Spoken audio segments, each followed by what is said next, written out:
Hey, this is Dave DeCamp from antiwar.com. This is anti-war news for Tuesday, January 17th, 2023.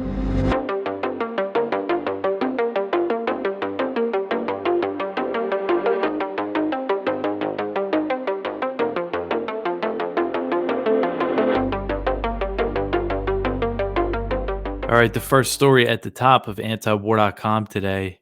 Ukraine is now a weapons lab for Western arms.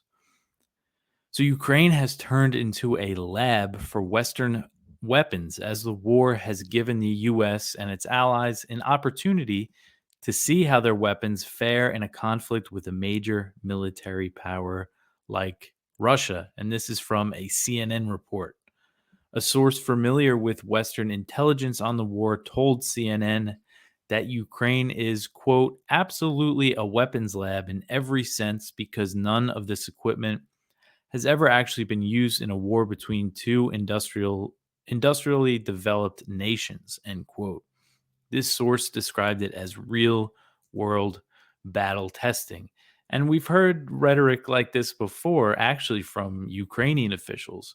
Back in July, Oletsky Reznikov, who I've been talking about a lot lately, the Ukrainian defense minister, he offered his country as a testing ground for Western arms makers. He said, come on, send us your weapons, test your new products here in Ukraine, see how they work against Russia. And Reznikov got his wish, as since July, the US and its allies have significantly stepped up military aid and they've been sending more and more advanced equipment. They're always sending something new, it seems like. And the war has also escalated a lot since then. Russia began large scale strikes on Ukrainian infrastructure in October. And according to this CNN report, the US military, defense contractors, they're learning from these Russian strikes on, Ukrainian power plants and things like that. Russia's success in its use of cheap kamikaze drones in the infrastructure attacks has already influenced plans for Western arms makers. The British arms maker BAE Systems has announced that it's developing a new armored vehicle, and it's going to have added protection on the top of it to protect from kamikaze drone attacks. So they're factoring this in already with their new equipment that they're building. And multiple intelligence and military officials told CNN that making cheap single-use drones has become a priority of many defense contractors. A lot of them want to make similar drones to what Russia is using. The CNN report said that for the US military, the war has become an incredible source of data on the utility of its own systems. For example, the US has seen that its HIMARS rocket launch system has been effective against Russian forces, while the M77 howitzers have become less effective and less accurate over time. The more they're used, they get kind of worn and aren't as accurate, apparently. And besides this, being a testing ground, the war in Ukraine has also created a demand for weapons that were beginning to become obsolete. They're unloading a lot of old weapons, especially a lot of the Eastern European countries that still have a lot of Soviet gear. They're unloading that and replacing it with new NATO stuff. But also for the U.S. weapons makers, especially Raytheon, the Stinger anti-aircraft missiles, the shoulder-fired portable anti-aircraft missiles that the U.S. has been sending Ukraine, they weren't being used, and Raytheon stopped producing them for years and years, and now suddenly there's a huge demand for them, so they're really cashing in. And when we talk about the arms makers in the U.S., it seems like I'm always talking about Raytheon and Lockheed Martin because they are the ones overall that are benefiting the most. When you see all these weapons that are going there, most of them are made by Raytheon and Lockheed Martin. Of course, Lloyd Austin, Secretary of Defense, he was a Raytheon board member before heading the Pentagon. And before that, this isn't a new phenomenon. Mark Esper, who was one of Trump's last defense secretaries, he had some changes, towards the end there. I think he was also Raytheon. And then James Mattis, who was Trump's first defense secretary, he was on the board of General Dynamics before he took his post at the Pentagon, and after he left, he went right back. I mean, so, they call it a revolving door for a reason. Okay. The next one here, Croatia's president says that the US and NATO are waging a proxy war against Russia. So this was interesting. This is Croatia's president, Zoran Milanovic. He said on Sunday that the US and NATO are waging a proxy war against Russia, and he criticized the Western sanctions campaign against Moscow. This offers, rare criticism of the policy from a leader of a NATO country. I mean, it does have, of course, we hear Erdogan say things critical of the policy, and Orban in Hungary, but this is some pretty strong criticism coming from Milanovic over there in Croatia. He said, quote, Washington and NATO are waging a proxy war against Russia with the help of Ukraine. The plan cannot be to remove Russian President Vladimir Putin. The plan cannot be in sanctions. Sanctions are absurd. We will not achieve anything with their help. They did not even break Slobodan Milosevic with sanctions. They go from war to war. And what? I'm supposed to be a slave of America? End quote. So that, he's asking if he's supposed to, I guess, just follow along with this policy, even though he doesn't think it's a good idea. And he's spoken out against the US and NATO policy in Ukraine before and rejected an EU plan to have Croatia help train Ukrainian troops. And he's not alone in this opposition. That proposal to have Croatia, I believe it would have involved Croatian trainers going to other countries, but also a few hundred Ukrainian troops going to Croatia to train under an EU proposal. Croatia's parliament also did not approve the plan. So he's not the only one in the country that doesn't want to be involved here.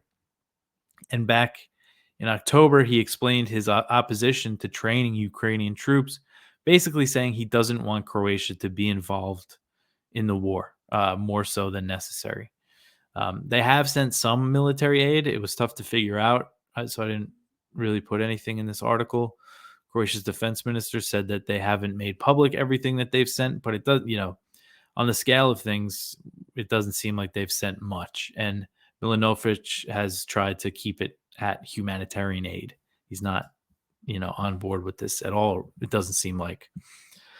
Okay, the next article here, the U.S. begins expanded training of Ukrainian forces in Germany. So Chairman of the Joint Chiefs of Staff, General Mark Milley, told reporters on Sunday that the U.S. has begun its expanded training program of Ukrainian soldiers in Germany. And this represents Washington's ever-growing involvement in the war. And then the following day, on Monday, he visited these Ukrainian troops that are being trained by Americans in Grafenwohr, Germany. And I think that really sends a message here. It shows how important to the U.S., this training program is, to have their top military officer go over and visit Ukrainian troops. Now, they didn't take any pictures of him with the Ukrainian troops, but, it sounds like he was walking around, like maybe inspecting them or something like a military leader would do. Just, again, I think that's a huge message that they're sending there, symbolic message. These troops, they're training these Ukrainian troops to go kill Russians on the battlefield. So up to this point, the U.S. training of Ukrainian forces that we know about, at least, has focused on specific weapon systems. But the new program is being called Combined Arms Training. The Ukrainians will be taught how to coordinate battalion-sized forces using combined artillery, armored units, and ground troops. And Ukrainian forces have been undergoing similar training over in the UK. So Milley said that the initial goal is to train a battalion of about 500 troops and get them back on the battlefield in about 6 to 8 weeks. So that's the turnover that they want. But they plan to keep doing this. They want to train thousands and thousands. And he also said that he hopes the U.S. is going to deliver all this new weapons and equipment that they've promised Ukraine so that they could use it before spring. Milley said that the U.S. was doing a similar type of training for Ukrainian forces inside Ukraine before the Russian invasion, and the U.S. withdrew the troops that were training Ukrainians inside Ukraine before Russia invaded. Although the Pentagon said in October that there are some troops back in Ukraine, military personnel, very small number, based at the U.S. Embassy Kiev to conduct on-site weapons inspections in the country. And we also know that the Intercept reported in October that there are U.S. Special Operations Forces and CIA operatives on the ground in Ukraine, but the Pentagon hasn't confirmed that presence, and we don't know exactly what they're doing. But it's just important to note that there is U.S. military presence inside Ukraine. It's probably pretty small, but you know they're there. And the Pentagon is also set to begin training Ukrainian troops on the Patriot air defense missile systems inside the U.S. at a base in Oklahoma. And I believe that's supposed to start this week as well. I'm not sure exactly when though. So again, I mean, that's another sign, training them in the US, flying them in, because since this war started, again, the training we know about has been taking place in Europe.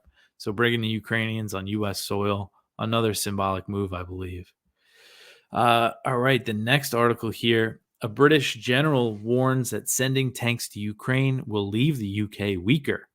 So, a high level British general has said that sending 14 Challenger 2 tanks to Ukraine could leave the British military temporarily weaker. This is according to a report from the Times. That's the Times of London. So, this is General Patrick Sanders. He's the UK's chief of the general staff. He said that sending the tanks would leave a gap in the British military inventory and would make it hard for London to meet its NATO commitments. So the UK they have 227 of these Challenger 2 tanks. It's their main battle tank, which compared to, I'm comparing it to the US here, which might not be the best comparison, but comparing it to the US, it's nothing. The US has over 6,000 main battle tanks. So, the British can't really afford to send many of these tanks. And this this British general said, quote, giving away these capabilities will leave us temporarily weaker as an army. There is no denying it. There is no doubt that our choice will impact our ability to mobilize the army against the acute and enduring threat Russia presents and to meet our NATO obligations. It is vital that we restore and enhance the army's warfighting capability at pace to reinforce our combat credibility, end quote. So this could be, as the Times report actually said, citing what they call defense insiders in the UK, just an effort by this general to get make sure that these tanks are replaced, make sure that everything they're sending Ukraine, that they're going to get more stuff to replace it. And the UK right now, they have a plan to upgrade 148 of those 227 Challenger 2 tanks into Challenger 3 tanks. So that would become their new tank fleet. So they're going to be cutting it somewhat in that upgrade. But now Ben Wallace, the British Defense Secretary, in response to this general's comments, he is reevaluating this plan, and they might not cut as many tanks as they originally planned. But this is just more of the tank drama that I've been going over. So it looks like these Challenger 2s are going to be the first Western-made tanks to reach Ukraine. Still no sign that Poland has gotten the green light from Germany to send them, even though some German officials have said they won't get in the way. I don't know if Poland's gotten the ball rolling yet. We might see an announcement later this week. Lloyd Austin is hosting this big meeting on arming Ukraine. They call it the Ukraine Defense Contact Group. It's about 50 countries represented at these meetings, and there they make all these pledges to send more aid. So we might see an announcement then. I think that's going to be held Friday. Okay, so the next articles. This is actually from Bloomberg, and it's just a helpful little chart, and it shows the weapons in the equipment that the U.S. and its allies have sent to Ukraine. So if you want to go check that out, it just lays it out. And if you're watching, you see their chart here. It has a chart of the countries that have pledged aid to Ukraine, and the U.S. just by far is the biggest donor of all. And then Germany's actually second, which I was surprised by, because they've been getting a lot of heat from Ukraine for not supporting them enough. So if you want to go check that out, it outlines all the armored vehicles, all the types of weapons, and artillery and things like that have been sent over there, and it's a lot of stuff. But I just want to take this moment to mention again that it's our fundraiser at antiwar.com. And today we have a good piece from Ted Snyder, one of our regular columnists, who's been doing a great job of going kind of just looking back at the events that have gotten us to where we are and really analyzing things very closely. So if you've been reading Ted Snyder, you have a really good grip of what's been going on. So he's an example of the great writers that we offer at antiwar.com. And he says in this article that the news section at the top of the page is simply the best source of news on the internet. Below the news, the Viewpoints section provides probing commentary and analysis of that news. Perhaps more than any other platform, antiwar.com has the courage not to censor or edit its writers. So listen to Ted.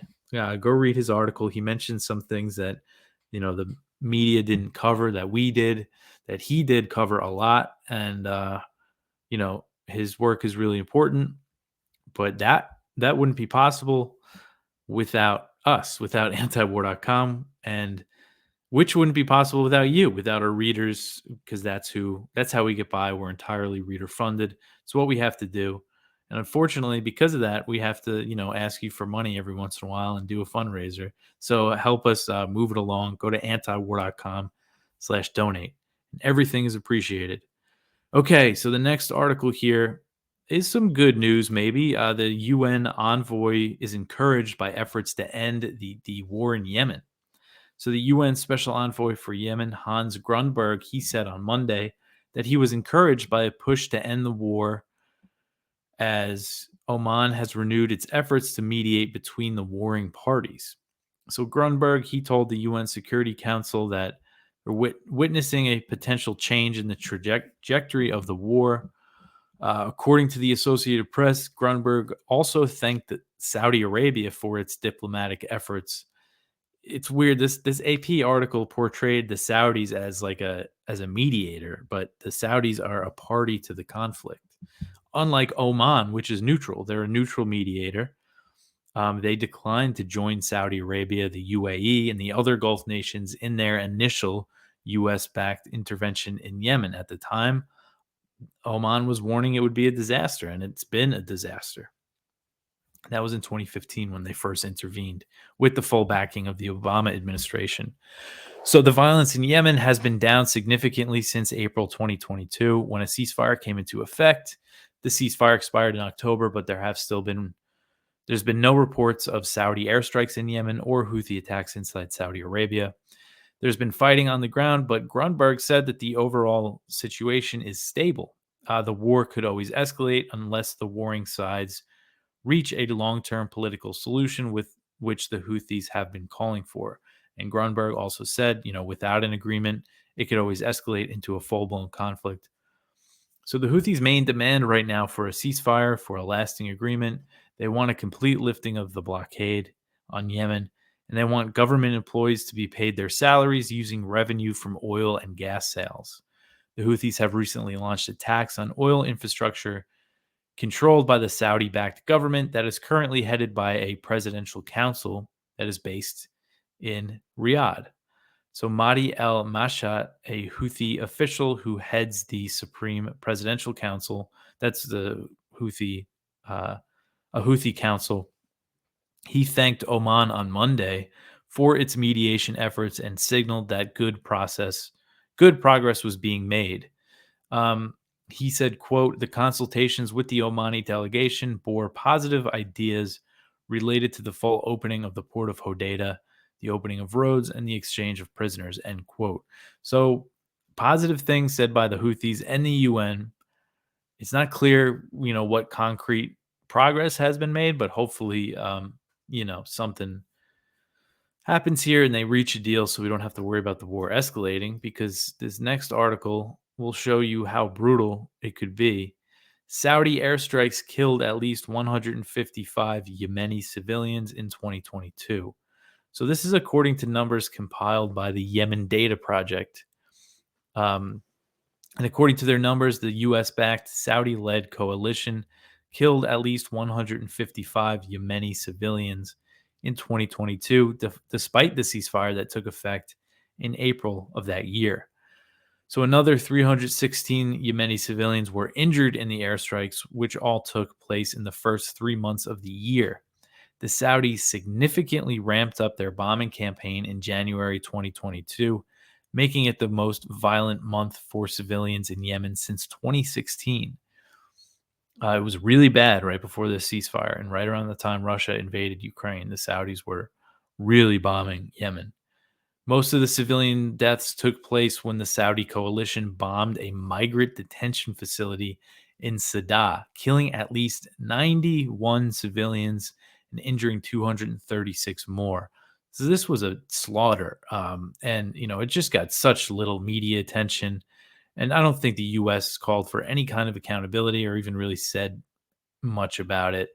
Um, According to the Yemen Data Project, they recorded 3 individual airstrikes in this incident.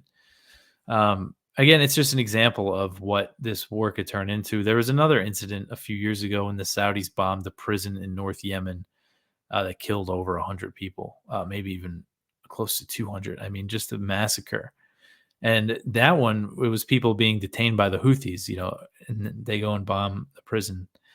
So no Saudi airstrikes have been recorded in Yemen since March 31st, but despite the ceasefire, 2022 saw the highest civilian casualty rate in the Saudi air war in Yemen since 2019.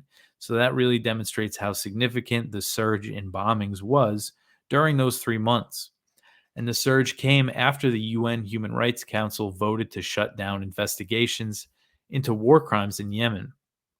So if you watch the video, they put this graph in here where you see the surge. So they ended the UN investigations into Yemen war crimes in October 2021. And you saw airstrikes started to increase in that November and December. And then in January 2022, they really shot up. So the surge. Oh, sorry. I just said that. And the surge in Saudi airstrikes, it came almost a year after President Biden vowed to end offensive support for the coalition way back in February 2021, if you remember that. But Biden did not live up to his pledge because only a few months later, the Pentagon admitted that it was still maintaining Saudi warplanes that were bombing Yemen. And this support is vital to keep Riyadh's Air Force operational. They're almost entirely reliant on U.S. support in that regard. And while the Saudis are notorious for bombing civilians, most civilian deaths in the war came as a result of the conditions caused by the war and blockade that were imposed by the coalition. According to the UN, at the end of 2021, at least 377,000 Yemenis have been killed by the war, more than half of which died due to starvation and disease. So it's a reminder of what could happen, what this war could turn into. And the airstrikes earlier in the war really targeted civilian infrastructure, targeted their food. I mean, they would bomb farms and fishing boats, grain silos, things like that. They bombed the water treatment facilities, causing the largest modern day cholera outbreak, and sewage plants, and just a brutal tactics combined with the starvation blockade. Really, just a horrific war that the U.S. Fully supports. Okay, the next article here: China holds live fire drills in the South China Sea after U.S. warships enter the region. So China's People's Liberation Army, the PLA, they held live fire naval exercises in the South China Sea a day after the U.S. Navy announced that a U.S. aircraft carrier was operating in the disputed waters. So the PLA, they called these drills live fire confrontation drills. They were carried out on January 14th by the Shandong, which is China's first domestically built aircraft carrier. And that aircraft carrier did these drills alongside some guided missile destroyers, and the exercises involved a large number of J-15 fighter jets. So the PLA drills came after the U.S. Navy's 7th Fleet announced the aircraft carrier USS Nimitz and its strike group entered the South China Sea on January 12th. So a few years ago, it was kind of a big deal when a U.S. aircraft carrier would enter the South China Sea, but it's become pretty regular. And while in the South China Sea, the U.S. Navy 7th Fleet said that the Nimitz and its strike group conducted maritime strike training, anti submarine operations, integrated multi domain, and joint training. So they were doing some pretty serious drills, it sounded like. And in recent years, the U.S. has increased its military presence in the South China Sea and other sensitive areas near China. The U.S. Navy frames these maneuvers as routine operations, but Beijing views them as provocations. China has also stepped up its military activity in the region and around Taiwan in response to what it calls growing collusion between the U.S. and Taipei. Besides the naval activity, the U.S. has also increased surveillance flights in the South China Sea and near China's coast. According to the South China Morning Post, a U.S. Boeing RC-135 spy plane conducted a flight near the eastern Chinese cities of Shanghai recently on January 7th. The increase in U.S. military activity in the region, it makes an accident between the U.S. and Chinese militaries more likely, and the two sides traded blame for an incident that took place about 3 weeks ago when a U.S. spy plane had a close encounter with two PLA J-11 fighters over the South China Sea. And there has been an accident, a collision back in April 2001. So this was a while ago. A U.S. spy plane collided with a Chinese fighter jet near Hainan Island, resulting in the death of the Chinese pilot. The pilot was missing and has been presumed dead, for many years now. So the George W. Bush administration and the Chinese government, they quickly diffused the situation. But I mean, imagine something like that happening today with the state of U.S.-China relations. If something similar happened, it could potentially spiral into a conflict. And this is the risk that we're dealing with here. All right, the next one here. This is the last news story for today. Germany's defense minister resigns amid Ukraine criticism. So this is from AP, and this is Christine Lambrecht. She is the German defense minister. She's resigned, and it comes as, the German government has come under a lot of criticism from Ukraine and countries like Poland for not sending enough weapons over there. And, she headed the defense ministry during this period.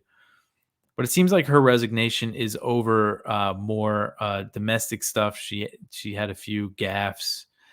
Some address that she gave on New Year's Eve was widely mocked. I forget exactly why. I believe she also let her son ride on a helicopter or something.